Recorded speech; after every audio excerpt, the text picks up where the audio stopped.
La recevabilité. Alain-Christian Barré sort d'une antenne d'information conseil en VAE. Au cours de l'entretien qu'il a eu avec le conseiller, une certification susceptible de correspondre à son parcours professionnel a été identifiée. Il s'agit du DNSAA, le diplôme national supérieur des arts appliqués. Alain-Christian doit maintenant se renseigner sur le site de la Commission nationale des certifications professionnelles pour connaître les organismes valideurs qui délivrent cette certification. J'étais en recherche d'emploi. J'étais donc directeur de création dans une agence de communication et j'ai perdu mon emploi. Je me suis engagé dans cette VAE pour clarifier la situation. Les recherches pour déterminer la meilleure des écoles, je les ai faites surtout par Internet. Alain-Christian a identifié le Centre académique de validation des acquis. Le CAVA est un valideur, c'est-à-dire un organisme qui délivre les certifications. Alain-Christian contacte donc le CAVA qui lui propose d'assister à une réunion d'information collective. Christine Dufresne, coordinatrice pédagogique du CAVA, accueille les candidats pour une réunion d'information collective sur la VAE. Messieurs, dames, bonjour. On va tout vous expliquer sur la VAE. Au cours de cette réunion d'information collective, Christine Dufresne va expliquer les règles de la VAE telle qu'elle est pratiquée par le CAVA.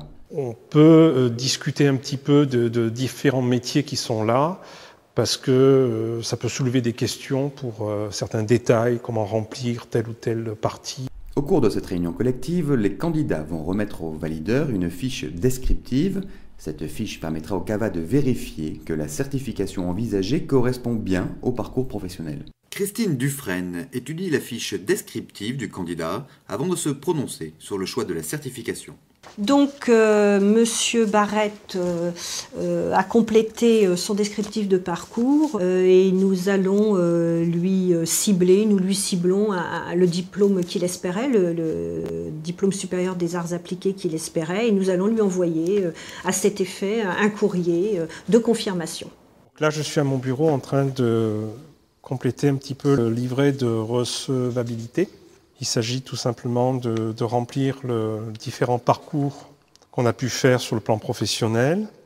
Le candidat a rempli un livret 1 dit de recevabilité dans lequel il fournit, il joint un certain nombre d'éléments probants quant à la durée de son activité, quant au contenu de son activité, cette fois-ci un peu plus finement détaillé, mais toujours listé, pas explicité, néanmoins, ça ce sera l'objet du livret 2. Et l'étude dite de recevabilité consiste à entériner, je dirais, de façon administrative, officiellement sa demande.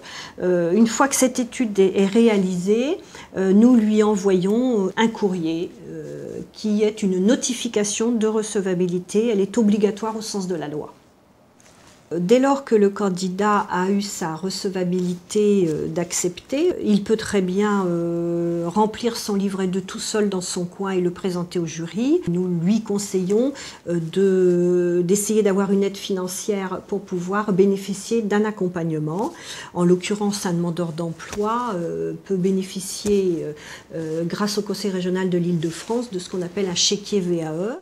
Remerciements. Alain-Christian Barré, candidat VAE, et Christine Dufresne, coordinatrice académique VAE Créteil.